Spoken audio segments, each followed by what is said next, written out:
Hello বন্ধুরা, আসসালামু আলাইকুম। কেমন আছেন আপনারা সবাই? আজকে আপনাদের সাথে পরিচয় করে দেব আমার ঘাস ক্ষেতের সাথে। আমি এর আগে আমার গরুগুলোর সাথে পরিচয় করে দিছি। আমার খামার দেখছেন, ছোট্ট একটা খামার।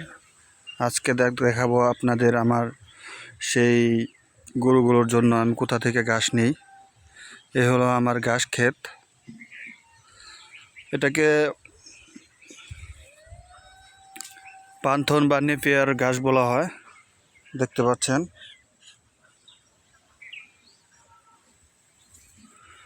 এগুলো ছোট ছোট কাটা হয়েছে কিছুদিন আগে। এই যে পুরোটা হলো নেপিয়ার ঘাস।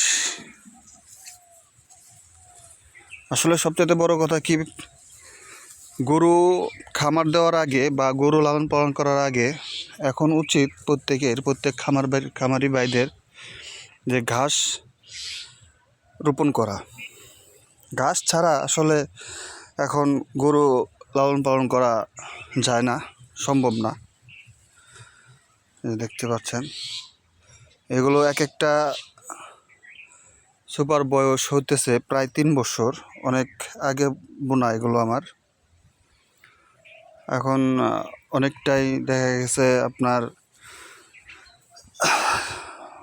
মানে কিছু সুপা মরে যাইতেছে। প্রচুর মাঝখানে ছোটো ঘাস আছে, যার কারণে পেয়ার ঘাসগুলো ভালোভাবে উঠতে পারতেছে না। আমি এগুলো কাটবো,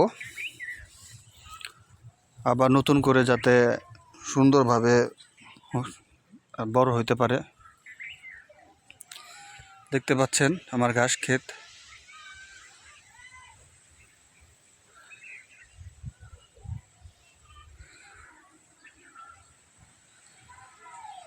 অনেক সুন্দর ঘাস ক্ষেত।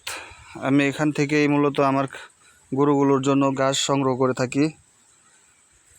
আপনাদের যদি কারো এই নেপিয়ার বা পান্থন ঘাসের আপনার কাটিং লাগে, তাহলে অবশ্যই আমাকে নক দিবেন, যোগাযোগ করবেন। দেখতে পাচ্ছেন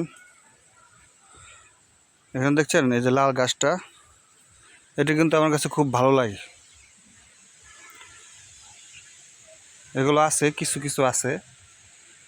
সবচেয়ে সুন্দর লাগে যখন একত্রে সব এই এক লাল ঘাস বোনা হইব, তখন কিন্তু অনেক সুন্দর লাগবে দেখতে।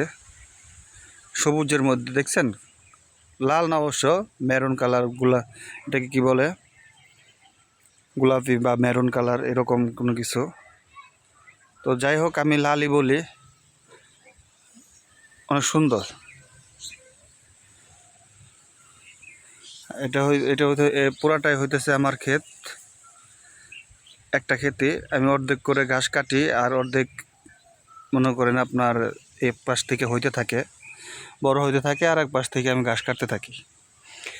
এপাশে আমি ঘাস কাটছি কিছুদিন হয়, 10-15 দিন হয়।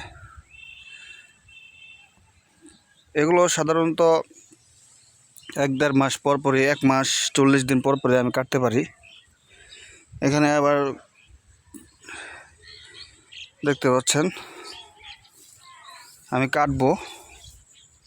যাই হোক, আপনারা আমার ক্ষেতটা কেমন লাগলো, ভালো লাগলো অবশ্যই কমেন্টে জানাবেন, এবং আমার পেজটাকে ফলো দিয়ে পাশে থাকবেন। ধন্যবাদ সবাইকে। আসসালামু আলাইকুম।